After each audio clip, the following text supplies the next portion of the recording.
Hello and good evening. With an important class of mathematics, I am Nasim Alim for the Mission CTET 2023. Please note you can watch our previous videos through the link given in the description box. আজি আমি 2012 কেইটামান CTET এক্সামত অহা কেইটামান অংক আকৌ লৈছো অংক কেইটা সলভ কৰিবলৈ লৈছো তাৰ মানে CTETৰ প্ৰিভিয়াস ইয়াৰ কোৱেশ্চনছ সলিউশন কৰিম ম্যাথমেটিক্সৰ পৰা নাম্বাৰ সিস্টেমৰ অংকবিলাক লৈছো চাওক প্ৰথম অংকটো হৈছে the difference of the place value and the face value of the number 3 in 1 2 3 4 5 is তার মানে এই 3 এর 1 2 3 4 5 এই নাম্বাৰৰ যে 3 ডিজিটটো আছে ইয়াৰ প্লেস ভ্যালু আৰু ফেজ ভ্যালুৰ মাজত পাৰ্থক্যটো আমি আলোচনা কৰিব লাগে বা পাৰ্থক্যটো উলিয়াব লাগে তাৰ পিছত চাম আমি চাৰিটা অপচন কোনটো হয় আমি ট্ৰিক কৰিব লাগে তো 3 এর প্লেস ভ্যালু কিমান হ'ব একক দশক শতক ইংলিশত কলে ইউনিট টেন্থ 100 তার মানে 300 100 এর ঘর 3 আছে বাকি দুটা ঘর আমি 100 এর পুরাব লাগিব এয়া হইছে ইয়াৰ প্লেস ভ্যালু ফেজ ভ্যালু কিমান হবে ফেজ ভ্যালু প্ৰতিটা সংখ্যাৰ সেই সংখ্যাটো নিজে গতিকে 3 জিটো স্থানত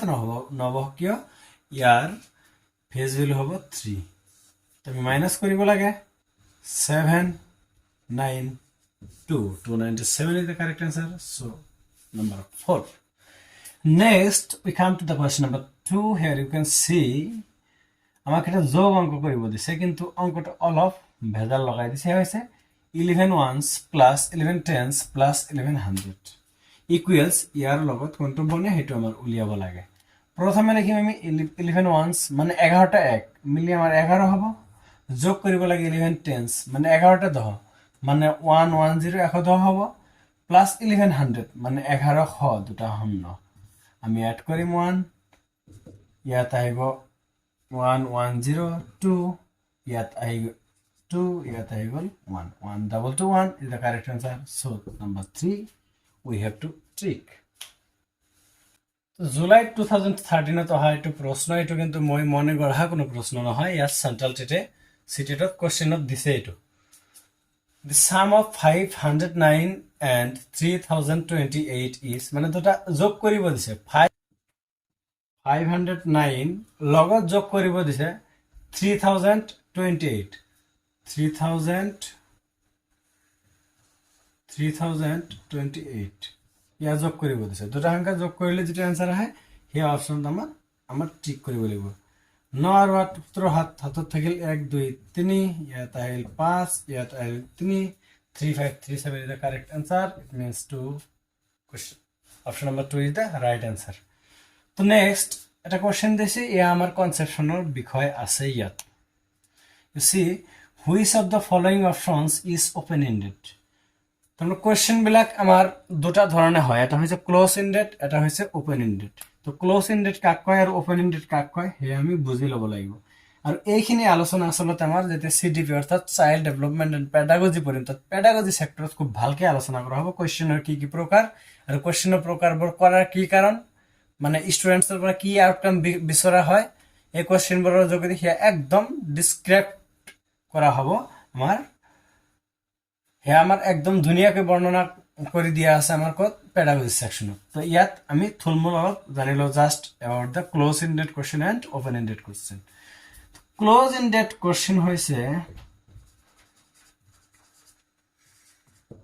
ক্লোজ এন্ডেড কোশ্চেন আর এটা হইছে open ended question close ended question হইছে এনেকুৱা এটা প্ৰশ্ন যে প্ৰশ্নৰ উত্তৰটো এটা উত্তৰেই হ'ব যিকোনো মানুহক প্ৰশ্ন কৰিলে হেৰ উত্তৰ এটা নিৰ্দিষ্ট শব্দতে দিব লাগিব বা নিৰ্দিষ্ট এটা আনসাৰ কৰিব লাগিব সবৰ কাৰণে হে আছে কিন্তু ওপেন এন্ডেডটো হেয়া নহয় আনসাৰটো বেলেগ বেলেগ হ'ব পাৰে মানৱভেদে আনসাৰটো বেলেগ বেলেগ দিব পাৰে কিন্তু answer will be correct okay তাৰ एग्जांपल বিলাক ইয়াত দিয়া আছে সব হোৱাট ইজ 7 more than 2/7 মানে 2/7 এৰ লগত 7 যোগ কৰিলে কি হ'ব হে আমাৰ আলোচনাৰ বিষয় নহয় যে যোগ কৰিলে কি হ'ব কিন্তু যোগ কৰিলে যেটো সংখ্যা আহিব হেয়া কিন্তু আপনাৰ কেন কাৰণে জি আহিব মোৰ কাৰণে হেয়াই আহিব ডোনাল্ড ট্ৰাম্পৰ কাৰণে হেয়াই আহিব ওকে গতিকে এটা आंसर যেহেতু প্ৰশ্নৰ উত্তৰ হ'ব সেই কাৰণে এয়া হৈছে আমাৰ ক্লোজ এন্ডেড এয়া আমাৰ ওপেন এন্ডেড নহয় আমাক বিচাৰিছে which one is the open ended write the numbers 25, 7, 99, 8, 17 and 85 in the ascending order. ascending order মানে হৈছে সৰুৰ পৰা ডাঙৰলৈ সজাব লাগিব আমাৰ। তো এই নাম্বাৰ কেইটা যিকোনো মানুহক যদি সজাব দিয়ে ascending order, ইয়াত আটাইতকৈ সৰু কোনটো আছে? ইয়াত 8 আছে, 8 ৰ পৰা আপ টু গৈ 85 লৈ যাব। ওকে, গতিকে ইয়া সবৰ কাৰণে সেম আনসাৰ হ'ব। ইয়া হৈছে আমাৰ কাৰণে ক্লোজ এন্ডেড, গতিকে ওপেন এন্ডেড নহয়। নেক্সট আছে হুইচ ইজ মোৰ। দুটা ভগ্নাংশ দিছে আমাৰ, ইয়াত কোনটো সৰু কোনটো ডাঙৰ ইয়া উলিয়াব দিছে। তো সবৰ কাৰণে ইয়া আনসাৰ সেম আহিব। নেক্সট আছে 4 নাম্বাৰটো, right any 4 numbers greater than 2.7। তো 2.7 ৰ পৰা ডাঙৰ কেইটা এনি 4 নাম্বাৰ, 4টা নাম্বাৰ লিখিব দিছে। আচ্ছা 2.7 ৰ পিছৰ পৰা মই যদি 3, 4, 5, 6 দিওঁ হে কাৰেক্ট। আৰু কোনোবাই যদি 2.9, 3.5, 8, 10 দি দিলে তাতো ৰাইট। বেলেগে বেলেগে পৃথক পৃথক এনসাৰ কৰিব পাৰে। তো যাৰ যাৰ ইচ্ছামতে মানে যাৰ যাৰ যিফালে ধাৰণা সেইফালে গৈও তেওঁ ইচ্ছামতে শুদ্ধ উত্তৰটো কৰিব পাৰে। গতিকে এয়া হৈছে ওপেন এন্ডেড। এটা নিৰ্দিষ্ট এটা উত্তৰত এয়া সীমাবদ্ধ হৈ থকা নাই এই প্ৰশ্নৰ উত্তৰটো। That's why the number 4 to be clicked, it is the correct answer for আচ্ছা। Question number 5. When 90707 is divided by 9, the remainder is, এই সংখ্যাটোক আমাৰ 9 দিয়ে ভাগ কৰিব দিছে। ভাগ কৰি পেলাই যেটো ৰিমাইন্ডাৰ বা বাকি থাকে হে ওলাব দিছে। আমাক চাৰিটা অপচন দিয়া আছে, ইয়াত আমাৰ চয়েস কৰিব লাগিব, ট্ৰিক কৰিব লাগিব, which one is the correct answer. ইমান এটা সহজ অংক জুলাই 2013 চনত আহিছিল সেন্ট্রাল টেটত। তো আমি চাব লাগিব যে এই অংকটো 9 ৰে ভাগ কৰিলে তাৰ পিছত ৰিমাইন্ডাৰ ওলালে অলপ সময় যাব। খুব সহজতে মানে অংক নকৰাকৈ কেনেকৈ ওলাব পাৰো, আমাৰ টাইম বচোৱাটো বহুত মানে ইম্পৰ্টেন্ট বিষয় হয়। আমি 9 ৰ যেটো ডিভিজিবিলিটি রুল পঢ়িছিলো হেয়া জানিছিলো যে গোটেই কেইটা ডিজিট, ইয়াত কি আছে 90707 যে আছে, ইয়াত গোটেই কেইটা ডিজিট যোগ কৰি যদি 9 ৰে ভাগ যায়, ডিজিট কেইটাৰ যোগ ফলক যদি 9 ৰে ভাগ যায় তেনেহলে এয়া সম্পূৰ্ণৰূপে ডিভিজিবল হয়। আৰু ভাগ নোযোৱাকৈ ভাগ যোৱাৰ পিছত যিখিনি ৰিমাইন্ডাৰ থাকিব সেইখিনি হ'ব ৰিমাইন্ডাৰ। গতিকে আমি এইকেইটা যোগ কৰো, 9 + 7 + 7 = কিমান হয়? 9 আৰু 7 16, 16 আৰু 7 23, 23। তো ইয়াক এতিয়া 9 ৰে ভাগ কৰো। 9 ৰে ভাগ কৰিলে কিমান হ'ব? 9 দুইবাৰ যাব, 9 আর 2 গুণ 18, 9 আর 2 গুণ হয়ে যাব 18, 18 হলে আর কিমান বাকি থাকে 23 বলি 5, তো 5 বাকি থেকে যাব। গতিকে এই 5টো হ'ব reminder. Number 3 the correct answer. Smart ওয়েত রিমাইন্ডার ওলোৱাৰ এইবিলাকে নিয়ম, কাৰণ যিকেইটা ডিভিজিবিলিটি ৰুল আছিল আমি সেইকেইটা প্ৰয়োগ কৰিম। প্ৰয়োগ কৰাৰ পিছত চাম যে এই যোগফলটোক বা এনেকৈ কৰিলে ইয়াৰ লগত আৰু ইমান যোগ দিলে গোটেইখিনি ডিভিজিবল হল হয়, বা এইখিনি মাইনাস কৰিলে ডিভিজিবল হল হয়। সেই হিসাবত আমি তার রিমাইন্ডারটো বাছি উলিয়াম। নেক্সট কোয়েশ্চনলৈ আহিছো। 1/4 of a pizza was eaten by Raju. ভগ্নাংশৰ অংক অহাৰ লগে লগে কোনো কথা নাই, ডায়াগ্রাম এটা বনাই দিম ধুনীয়াকে। 1/4 অফ এ পিজ্জা খাই পেলালে কোনে? রাজু। তো 4/1 অলরেডি রাজু খাই দিলে, থাকিল কিমান আমাৰ 3টা অংশ। ঠিক আছে, তো আহো next. The rest was equally distributed among 12 children. 12 জন সৰু ল'ৰা ছোৱালীৰ মাজত আকৌ এই 3টা ভাগ কৰা হৈছে, ভাগ কৰি দিয়া হৈছে। তো এতিয়া কথা হ'ল, what part of the pizza did each of these children get? এনেকুৱা এটা অংক লাষ্ট কোনোবা এটা ভিডিঅ'ত বা ক্লাছত কৰিছিলো আমি। তো এই 3টা ভাগ কি কৰিলে? 12 জনৰ মাজত ভগাই দিলে। তো ভাগ কৰাৰ পিছত প্ৰতিজনে যিটো অংশ পালে সেই অংশটো এই গোটেই পিজ্জাৰ কিমান ভাগৰ কিমান অংশ হেয়া ওলাব লাগে। তো 12 ভাগ কৰিছে মানে কি? এইটুকু 3 ভাগ কৰিছে, সৰি এইটুকু 4 ভাগ কৰিছে, এইটুকু 4 ভাগ কৰিছে, এইটুকু 4 ভাগ কৰিছে, এইটুকু 4 ভাগ কৰিছে। তো এয়া হৈছে আমাৰ 12 ভাগ। এইখিনিৰ 12 ভাগৰ এক অংশকৈ এটা চিলড্ৰেনক দি দিলে। ঠিক আছে, এইখিনি হৈছে আমাৰ 12 ভাগ। কিন্তু এই হাৰত যদি গোটেইখিনি ভাগ কৰো কিমানটা ভাগ হ'ব? মানে এই পোৰ্শনক আমি 4টা ভাগ কৰিছো, এইটো পোৰ্শনক 4টা, এইটো পোৰ্শনক 4টা। তো এইটো পোৰ্শন যেহেতু 4 ভাগৰ এক ভাগ আছিল, এইটো 4টা ভাগত ভাগ হ'ব। তো তো এতিয়া আমাৰ টোটেল পিজ্জাটো হৈ গ'ল 16টা পাৰ্ট তাৰ মাজৰ এটাহে এজন চিলড্ৰেনে খাইছে গতিকে 16 ভাগৰ 1/16 is the correct answer. Go through the option number 1. আহিছো নেক্সট এটা কোৱেশ্চন লৈ সেপ্টেম্বৰ 2014 ৰ CTET ত অহা এই অংক ইয়া হৈছে from fraction how many 1/6 are there in 3/1/3 অসমীয়াত ক'ব গ'লে 3 সমস্ত 3 ভাগৰ 1ৰ মাজত কেইটা 6 ভাগৰ 1 আছে ওকে ইয়া আমাৰ ওলাব লাগে তো ওলাব গ'লে প্ৰথম কথাটো হ'ল আমাৰ 3 চকীয়া যিবিলাক মানে অটো ৰিক্সা আছে আমাৰ 2 চকীয়া সাইকেল বা বাইক ভৰাব লাগিব প্ৰথম তাৰ মানে ইয়া ইম্প্ৰপাৰ ফ্ৰেকশন বনাব লাগিব এটা 1/6 আছে ঠিক আছে ইয়া অসুবিধা নাই ইয়াক আমি 2 চকীয়া বনাই লওঁ 1/3 এটো বনাব গ'লে কি কৰিব লাগিব 3 3 গুণ এইটো হ'ব পূৰণ 9 প্লাস হ'ব এই ওপৰটো প্লাস 10/3 তো ইয়াত আছে 1/6 ইয়াত আছে 1/6 ইয়াত আছে 10/3 তো এই দুটাৰ মাজত আমি কিন্তু এতিয়া ওলাব লাগিব যে ইয়াত কেইটা 1/6 আছে এটা দুটা ওয়ে আছে এটা হৈছে ডাইৰেক্ট আমি ইয়াক ভাগ কৰি দিম লাস্ট ক্লাসতো কৈছিল আমি এটো এটা एग्जांपल দিছিল যেহেতু 20 এর মাজত 5 4টা আছে কেন কই 20 5 এর ভাগ করেছিল তো 10/3 এর মাজত 1/6 কেইটা আছে 10/3 1/6 এ ভাগ কৰিব লাগিব এইটো এটা ওয়ে আৰু এটা স্মাৰ্ট ওয়ে আছে এটো পিছত কৰি আছো ওয়ে প্ৰথম ওয়েটো চাও 10/3 divided by 1/6 তার মানে 10/3 পূরণ করে উল্টি যাব 6 উপরে যাব 3 এর 6 এর ভাগ করলে কিবার যাব 2 গুণ 10 into 2 equal to 20 মানে 20 হবে आंसर आंसर আমার 4 আহিব তো এইটো এটা হয় আৰু ইয়াত কৈ আৰু সহজ এটা হয় এটা আমি যাম সব ইয়াত আছে 1/6 আৰু ইয়াত আছে 10/3 আমি কি কৰিম এই তলৰ যে ডেনোমিনেটৰ আছে ডেনোমিনেটৰ দুটা আমি সেম কৰি লম সেম কৰিব হলে কি কৰিব লাগিব 3 লগত 2 পূৰণ কৰি দিলে 6 হৈ গল তো আমি ভগ্নাংশ যেহেতু তলত পূৰণ কৰাৰ লগে লগে ওপৰত কৰিব লাগিব তো সেম 2 ৰে কৰিলো তলত যেটো সংখ্যা ওপৰত সেই সংখ্যাৰে ভাগ কৰিলে আমাৰ ফ্ৰেকশনৰ কোনো মানৰ পৰিৱৰ্তন নহয় ভ্যালু সেম থাকে তো ইয়াত কি হল তাৰ মানে 20/6 তো এতিয়া চাওক তলত ডেনোমিনেটৰ সেম আছে ডেনোমিনেটৰ যেতিয়া সেম আছে আমি ওপৰত দিয়া মিলাই ললেই হল ইয়াত আছে 1 ইয়াত আছে 20 মানে একত কৈ কিমান গুণ 20 একত কৈ 20 গুণ হৈছে 20 গতিকে 20 ইজ দা কারেক্ট आंसर তার মানে 20 তে 1/6 আছে 20/6 দুটা পদ্ধতিত গলো number 4 is the correct answer আহিছো নেক্সট অঙ্কলৈ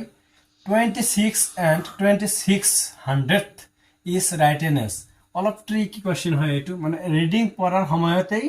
গোলমালটো লাগি যায় আৰু ৰিডিংটো যি ভালকে কৰিব পাৰিছে কনসেপ্ট যাৰ ভাল আছে কোনো অঙ্ক কৰিব না লাগে জাস্ট বহাই দিলে হল ইয়া সেপ্টেম্বৰ 2024 ত অঙ্ক সিটিত এতিয়া আমি চাম প্ৰথম দিছে 26 ইয়াতে এটা সম্পূৰ্ণ গোটা অঙ্ক অসুবিধা নাই পিছত দিছে 2600 যদি দিলে হয় যেনেকুৱা 2600 এইটোৰ অৰ্থ বেলেগ এইটোৰ অৰ্থ হৈছে 26 দুটা 100 কিন্তু ইয়াত দিছে আমাক 2600